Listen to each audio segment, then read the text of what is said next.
Welcome to the Daily Reminder Network. Never ever underestimate the power of Allah. You know, there was a sheikh who mentioned this in Saudi Arabia, and there was a doctor that visited him from Pakistan and told him a story that happened to him. So he says, what happened to me, he says, the doctor who's speaking is a top neurologist, one of the top doctors in Pakistan, or, you know, a very, very good doctor, very hard to meet. It's said that perhaps you would have to wait months on end before you can get an appointment to see him. So what happened is, he says, I was flying from one city to another, a very busy man, flying quite often within the country and perhaps even outside. And he says, suddenly the clouds built up. Huge clouds, and the lightning started striking, and it started pouring, and there was lots of turbulence, and one of the engines was struck and it was damaged. So we had to land. And so what happened is, the landing was at a nearby little airport or a little strip and so on. And when they landed there, it was a remote area. How are you going to repair this aircraft? A few people who were on it was a small plane. They were, quite surprised because they landed it in such a remote place. No one's there to repair it. They would have to wait, definitely. So the doctor asks the captain or the pilot that, you know what, how long are you going to be? He says, no, we're going to be quite long. Well, I need to get to that area. Look, he says, it's just a 3-hour drive by vehicle. So why don't you just go by road? And you know, you can go there and get there. He says, okay, good idea, because this is going to take long. So he decides to go on one of the tri-shows, you know, in Pakistan, one of the areas, wherever it was, and he jumped in. And as they started progressing, the clouds built again. And the lightning was striking, and the rain started pouring. And it was pouring so much that their vehicle could not move much more because of the mud and because of everything else. And so it was quite an open area with a bit of farmland. And after a while they realized, look, we're not getting anywhere. There's a little house here. Why don't we just go there? We can read our salah. Perhaps we can, see, have a bit of a meal or whatever else. And they decided to knock the door. Strange people, strange land, far off, out in the rurals.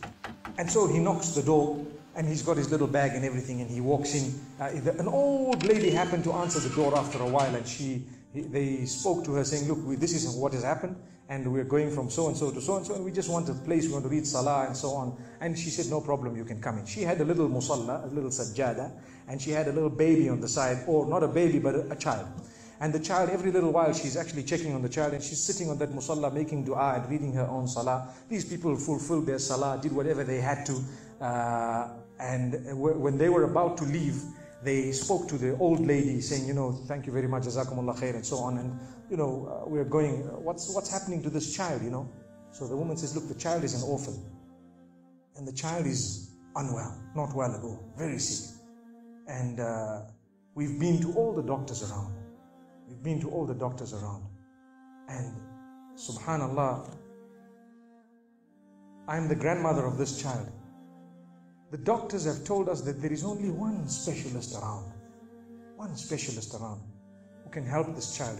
And we tried to make an appointment, but they asked us to come 6 months later. And it's far away. I've been making dua to Allah ever since that day. Ya Allah, make it easy for us. Child is sick. Make it easy for us, Ya Allah. So the man says, what's the name of that specialist? So the granny says, it's Dr. Ishan. Immediately this doctor burst into tears. Straight away, he burst into tears. Why are you crying?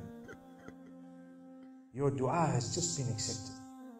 For your dua, the thunder came, the lightning came, the engine struck, we came down, we came on the road, the rain came again and stopped us and so on. And do you know what? The rain only stopped after the question was asked. Now it happened. And now the woman starts crying. Subhanallah. And the doctor himself is telling the story, saying, that was me. It happened to me, he says. And he says, I learned that Allah's armies are beyond limits. Allah uses whatever He wants to get what He wants done. So, where in the wildest of the dreams of this person would they have felt or believed that the top man, whom it is semi-impossible to see without big appointments, would actually be driven all the way to the door, knock the door, come in here, read some salah, and they would have to serve the child here. Amazing. Wallahi, it brings tears to the eyes. But the reason I share it with you, every one of us has needs for Allah subhanahu wa ta'ala. Just keep calling. Just have yaqeen. Have conviction. If it is meant, it will definitely come in your direction. You know, we use the term by hook or crook, but I don't want to use that today. I want to tell you, by the mercy and power of Allah subhanahu wa ta'ala, it will happen. It will come to pass. May Allah subhanahu wa ta'ala bless us. May He open our doors. May He grant us all shifa. And may He make us firm believers that for Him, nothing is impossible. Donate now. Go to thedailyreminder.org/donate and stay updated by joining our network's social links.